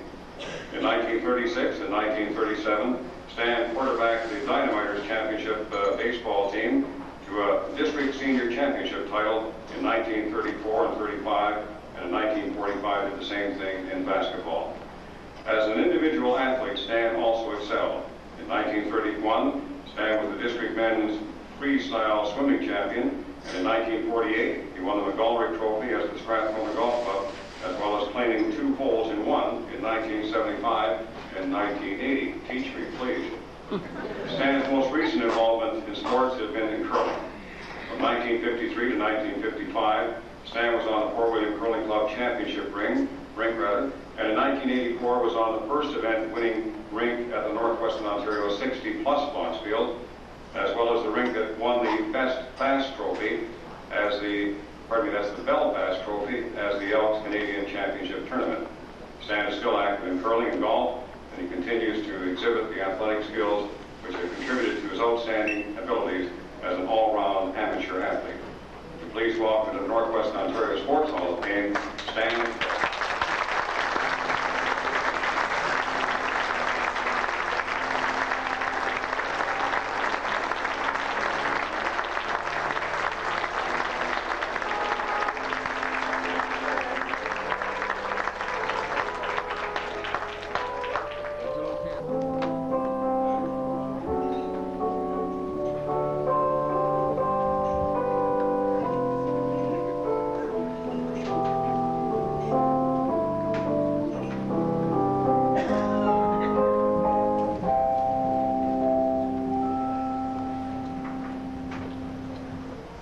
Continuing with our amateur athletes, Dr. Ronald Lappage abilities as an amateur athlete were best exhibited in the sport of judo and wrestling. Born in Dryden in 1945, Ron first became involved in the sport of judo at the Dryden Judo Club at the age of 12.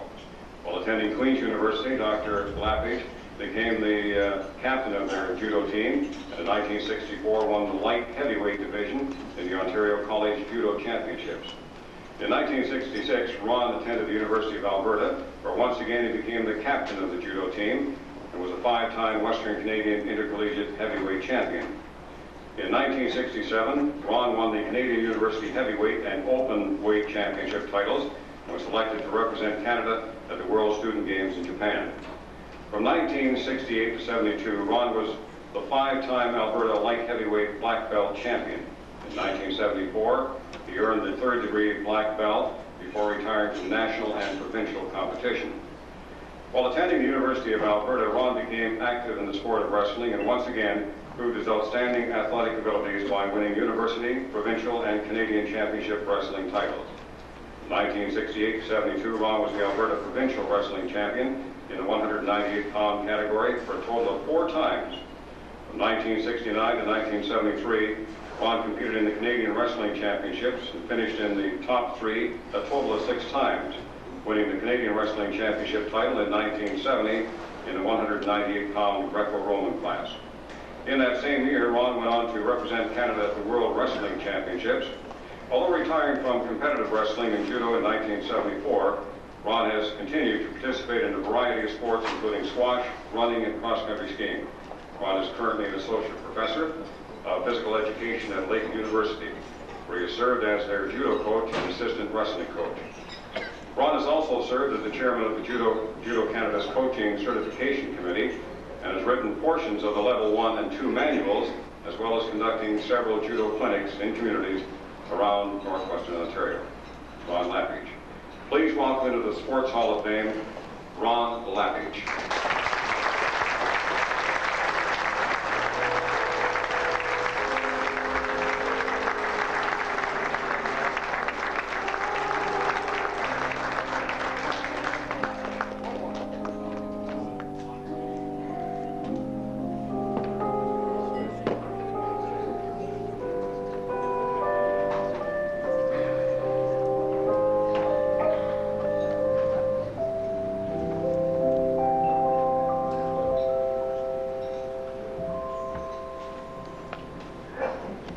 While growing up in Port Arthur, Winnifred Harpell walking was actively involved in many sports. However, it was the figure skating and tennis where she truly excelled.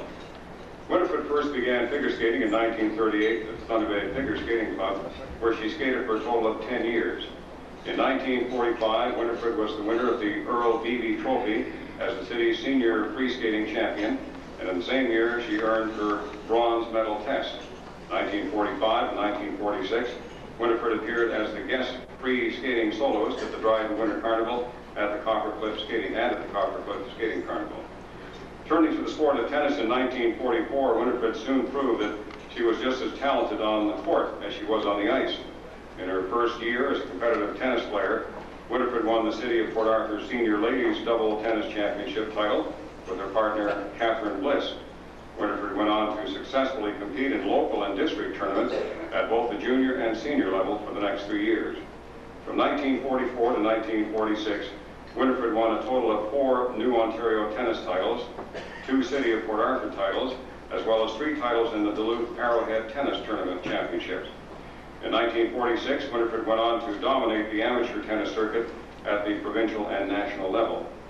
After winning the Ontario Junior Ladies Single Championship title in Hamilton, Winnifred went on to Ottawa in July of 1946, where she represented our region at the Canadian Junior Tennis Championships. It was at this match that Winnifred set a record as being the first person to win all 3 of the major events of this national competition. Winnifred challenged for and successfully retained the Canadian Junior Ladies Singles, Doubles, and Mixed Doubles Championship title. 1 month later, Winnifred competed in the United States Tennis Girls Championship in Philadelphia, becoming the first Canadian ever to play in that tournament. Following the summer of 1946, Winnifred was honored by the City of Port Arthur at a special ceremony where she was received by the Mayor of Port Arthur, Charlie Cox, and recognized for outstanding achievement in the sport of tennis. Winnifred's abilities as an amateur athlete truly brought honor to our region as she represented herself with distinction for many, many years. Winnifred Harpell Walking. Would you please welcome into the Northwestern Ontario Hall of Fame, Winnifred Harpell Walking.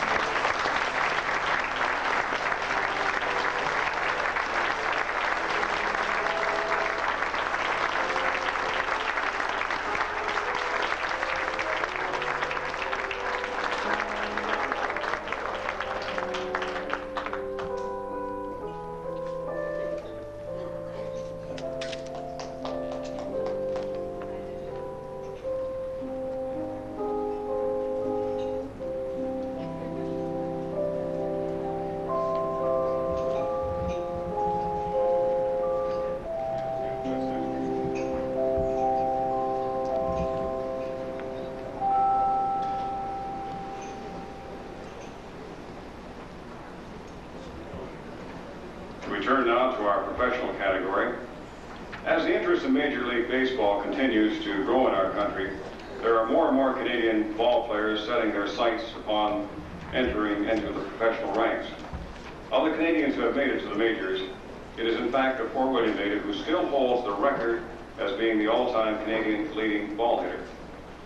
John Jeffrey Heath was born in Fort William in 1915, and during the 1930s and 40s, as he played a total of 1,383 games with four major league teams, including the Cleveland Indians, the Washington Senators, the St. Louis Browns, and the Boston Braves. Not only was Heath the top major league outfielder, but his abilities at the plate were truly remarkable. He started his major league career with the Cleveland Indians of the American League in 1936, where he remained for 10 years. In his first season in the majors, Heath was the runner-up to Jimmy Fox for the American League batting title. In 1941, Heath led the American League in triples with 20 and was second in total bases, as well as hitting more than both Joe DiMaggio and Ted Williams with 199 hits. For 7 seasons, Heath topped a 300 batting average, including a 306 in his final season of baseball with the Boston Braves.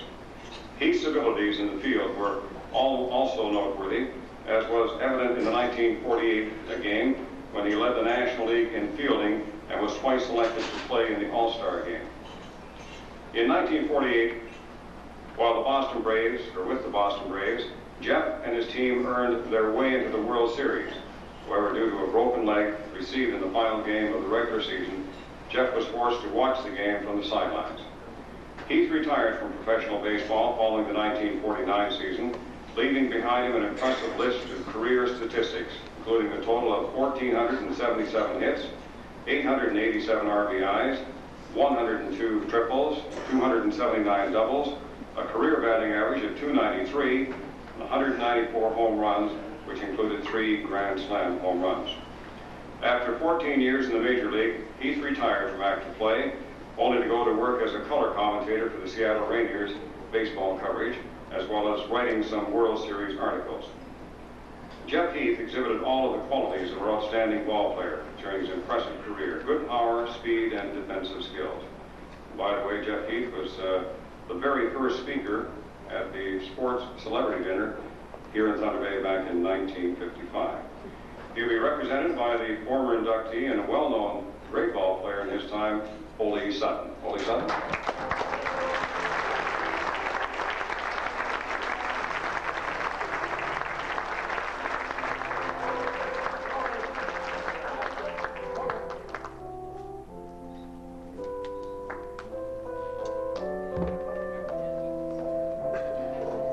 And would you please welcome to the Northwestern Ontario Sports Hall of Fame, Heath.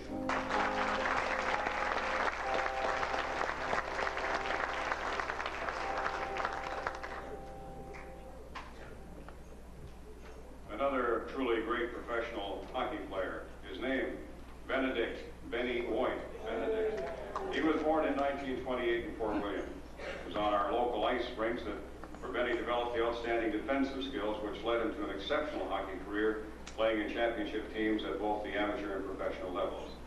Benny made his way up through the amateur ranks with such local teams as the Westport Bruins, Great Lakes Midgets, the Port Arthur Flyers, and the West End Bruins. During his time with the Westport Bruins, from 1939 to 1942, Benny helped his team with 3 consecutive city championships and 1 district title. In 1946, Benny played for Toronto's St. Michael's College Juniors and became the Memorial Cup champions of that year. Returning home from the following season, Benny once again became a part of amateur hockey history, playing with the Port Arthur West End Bruins, who claimed the Memorial Cup back in 1948. Following that season, Benny began his professional career with Indianapolis of the AHL, who emerged league champions with Benny at defense in 1950 rather. It was little wonder that during the 1950-51 season that the Detroit Red Wings picked up Benny as a defenseman for their team.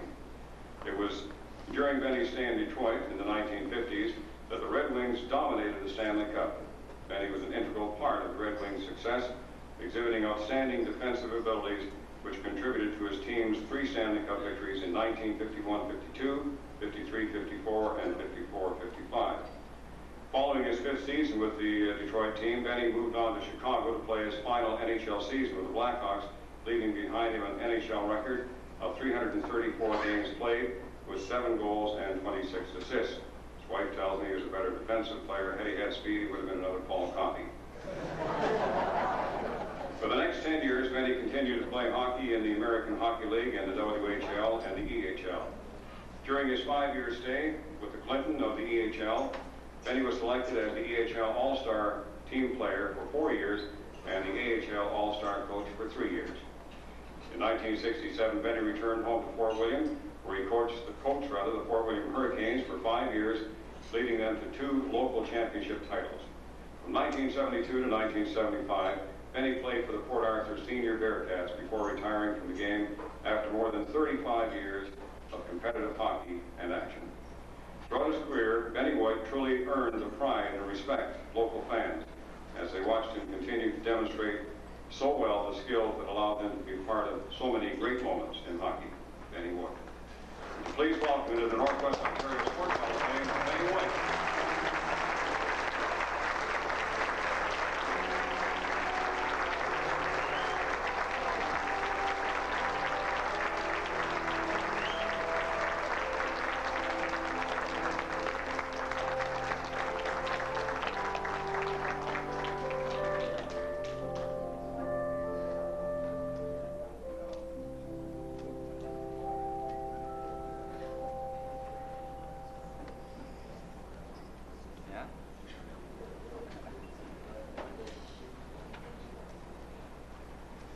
In the builder category, certain names have been consistently associated with the game of hockey in Thunder Bay over the years.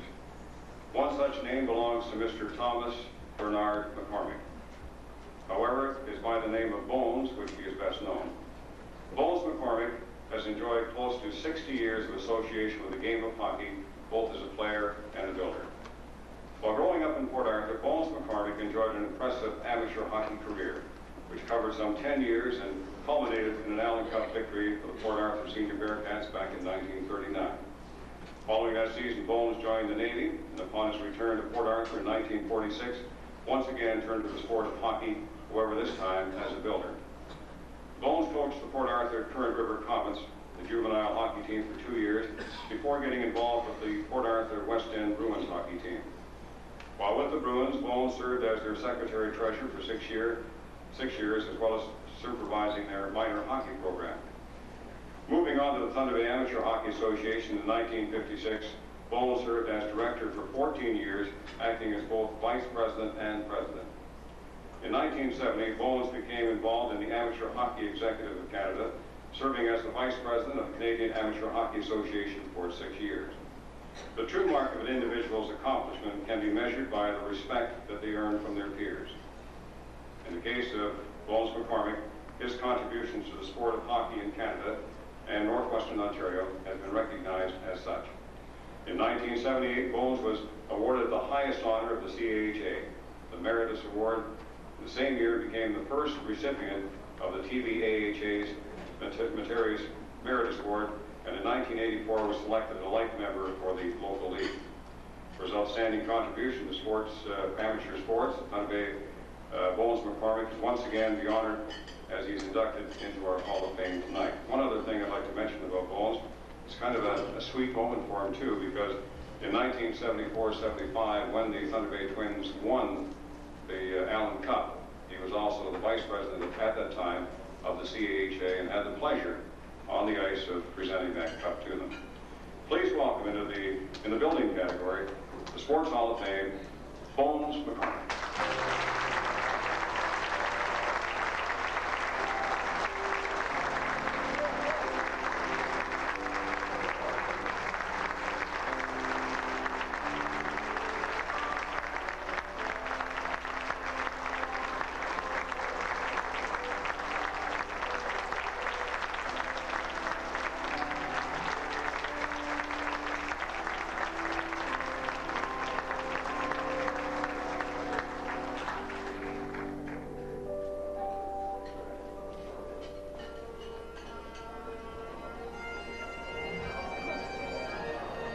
Ladies and gentlemen, we are now calling upon the pipes and drums of Thunder Bay, and the representative is Caroline Carlson, to pipe our inductees off the stage tonight. And as she does that, I hope you give them just one great applause, because we have a tremendous athlete in the field, and given us a special time over the years.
And now the end is near,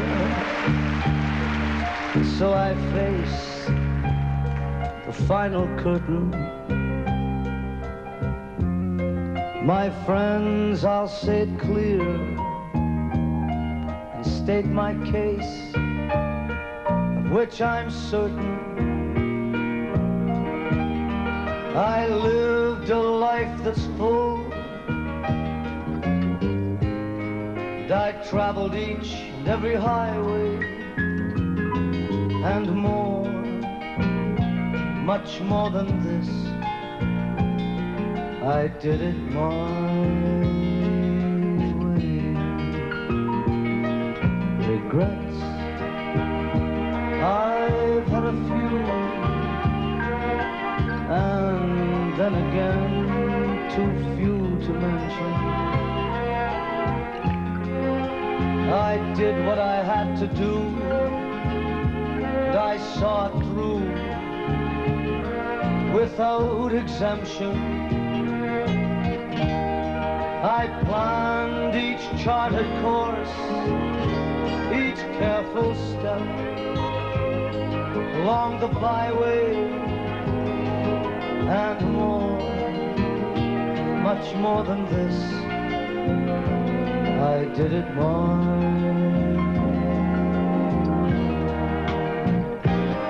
There were times, I'm sure you knew, when I bit off much more than I could chew. But through it all, when I was down, I ate it up, I spit it out, I faced it all, I stood tall, I did it my way. I have loved and laughed and I have cried, and I've had my share of losing.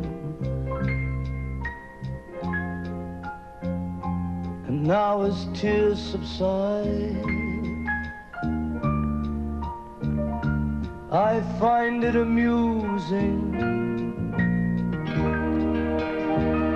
to think I did all that. May I say, not in a shy way, no, not me, I did it my way. What are we all? What have you really got?